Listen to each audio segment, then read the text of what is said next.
London और भारत में doctor Bhimrao Ambedkar.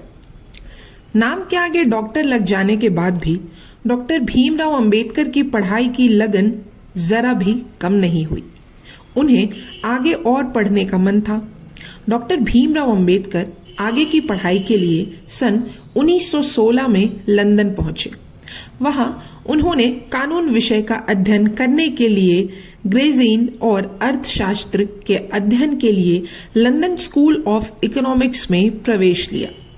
Bhimrao Ambedkar ने DSc बार एट लॉ भी प्रथम श्रेणी में उत्तीर्ण की। जहां एक तरफ भीमराव लंदन में पढ़ाई के लिए संघर्ष कर रहे थे, तो इधर भारत में रमाबाई का बुरा हाल था। आर्थिक स्थिति ठीक न होने के कारण वे गोबर के कंडे बनाकर व बेचकर जैसे तैसे अपना घर चला रही थी। पैसों की तंगी की वजह से वह अपने बच्चों का इलाज तक नहीं करवा पा रही थी। पैसे और दवाई के अभाव में उनकी 2 संतानों की मौत हो गई। उन्होंने फिर भी हार नहीं मानी और वह भीमराव को पत्र लिखकर आगे पढ़ने का हौसला देती रही। लंदन में डॉक्टर भीमराव अंबेडकर को बड़ौदा के दीवान का पत्र मिला। चूंकि उन्हें PhD की डिग्री प्राप्त हो चुकी है, अतः अब उनकी छात्रवृत्ति की अवधि समाप्त हो गई है। छात्रवृत्ति के अभाव में लंदन में रहकर शिक्षा प्राप्त करना भीमराव के लिए संभव नहीं था, क्योंकि उनके घर की आर्थिक स्थिति इतनी अच्छी नहीं थी कि वह अपने आगे की पढ़ाई जारी रख सके। इसलिए उन्हें पढ़ाई अधूरी छोड़कर भारत लौटना पड़ा। बंबई पहुंचने पर भीमराव को कोई विशेष खुशी नहीं हुई, क्योंकि मन में उच्च शिक्षा की रुकावट का दर्द था कि वह अपने पिता का सपना पूरा न कर सके। भीमराव के बंबई लौटने से उनकी पत्नी रमाबाई बहुत खुश थी। जब उन्हें पता चला कि भीमराव की छात्रवृत्ति बंद कर दी गई है, इसलिए वह बीच में ही पढ़ाई अधूरी छोड़कर भारत वापस लौटे हैं, तो अगले 10 वर्षों तक बड़ौदा महाराज के राज्य में कार्य करेंगे, तो वह बहुत दुखी हुई। बड़ौदा के महाराज गायकवाड़े से किए गए अनुबंध के मुताबिक डॉक्टर भीमराव अंबेडकर वहां पहुंच गए। बड़ौदा पहुंचने के बाद स्टेशन से ही भीमराव को अपमान का सामना करना पड़ा। भीमराव अंबेडकर को सेना सचिव बनाया गया था। वह अछूत जाति के थे, इस वजह से स्टेशन पर उनका सामान लेने कोई भी नहीं आया था। उन्हें दफ्तर में चपरासी भी फाइल फेंक कर देता और पानी नहीं पिलाता था।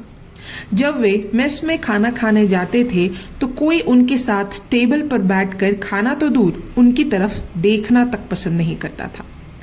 भीमराव को किराए पर कोई मकान नहीं मिला। शहर के किसी भी होटल में रहने का जगह तक नहीं मिली, जिस वजह से उन्हें मजबूरन अपना नाम बदलकर पारसियों की एक धर्मशाला में शरण लेनी पड़ी।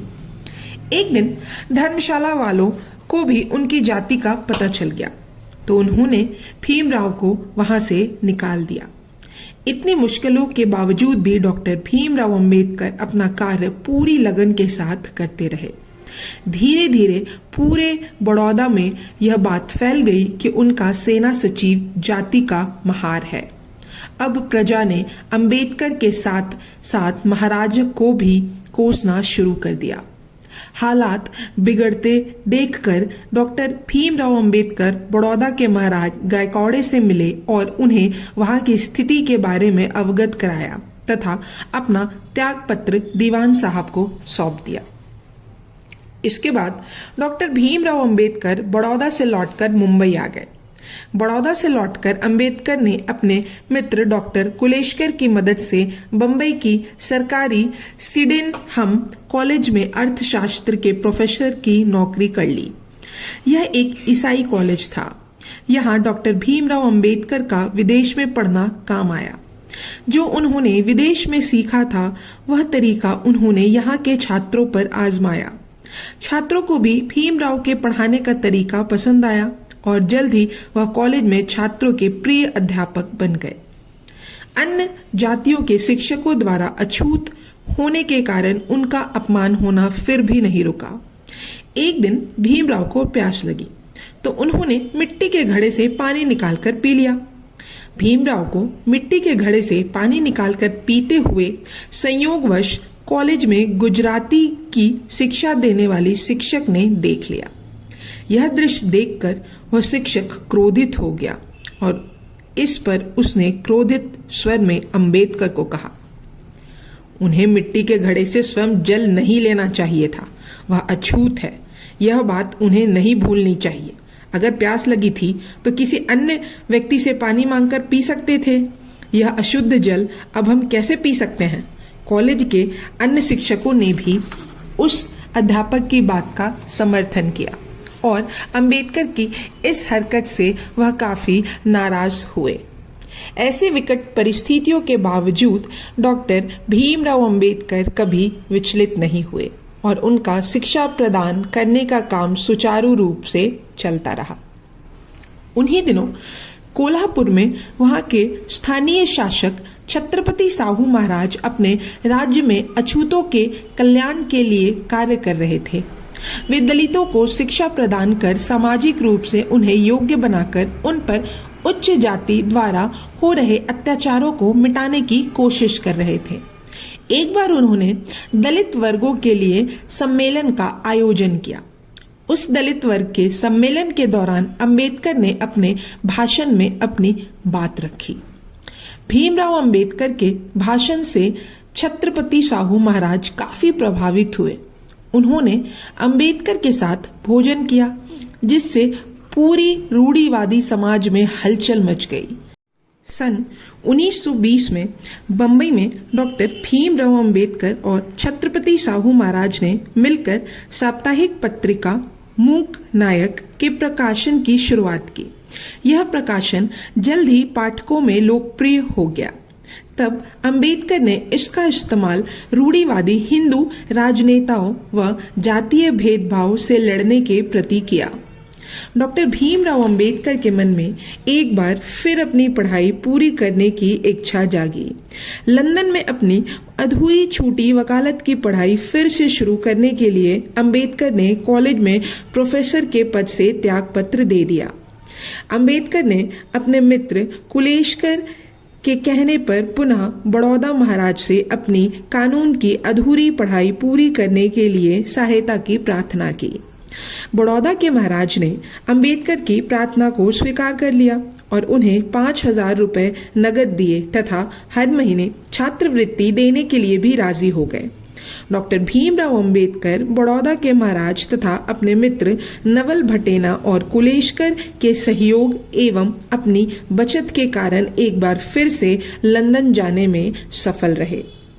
भीमराव अपनी अधूरी पढ़ाई करने के लिए व उच्च शिक्षा ग्रहण करने के लिए एक बार फिर लंदन पहुंच गए। लंदन पहुंचकर उन्होंने लंदन स्कूल ऑफ इकोनॉमिक्स में तथा कानून की पढ़ाई के लिए ग्रेजियन संस्थान में दोबारा प्रवेश लिया। सन 1923 में उन्होंने अपना शोध प्रॉब्लम्स ऑफ द रूपी, रुपए की समस्या को पूरा किया। उन्हें लंदन विश्वविद्यालय द्वारा डॉक्टर ऑफ साइंस की उपाधि से सम्मानित किया गया।